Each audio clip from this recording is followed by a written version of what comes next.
Монгол улсын ерөнхийлөгч Ухнагийн хүрэл сүхийн урилгаар хүрэлцэн ирсэн бүгд найрамдах Узбекистан улсын ерөнхийлөгч Шавкат Мирзиёевийн төрийн альчлал өндөрлөлөө.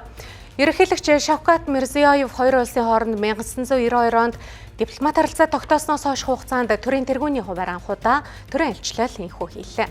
Төрийн тэргүүнээр ганцаарчилсан болон албан ёсны хилэлцээ хийж, найрсаг харилцаа ашигтай хамтын ажиллагааг өргөжүүлэн хөгжүүлэх, бүс нутаг олон улсын харилцаанд хамтын ажиллагааг гүнзгийрүүлэх талаар ярилцжээ.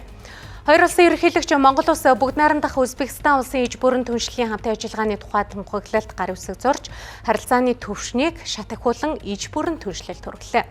Талууд харилцааны эрх зүйн үндсийг бэхжүүлж, уул уурхай, байгаль орчин, боловсрол, шинжлэх ухаан, соёл, эрүүл мэнд, ургамлын хорой зэрэг салбарын харилцааг өргөжүүлэн хөгжүүлэхэд чиглэсэн засгийн газар болон байгууллага хоорондын баримт бичгүүдэд гар үсэг зарлаа. Альчлалын хүрээнд Монгол Узбекистаны аялал жуулчлалын форум, Монгол Узбекистаны бизнес форум болоод Узбекистаны соёлын тоглолт фото зургийн үзэсгэлэн болон Узбек үндэстний хоолны өдрөлгийг зохион байгуулсан байна.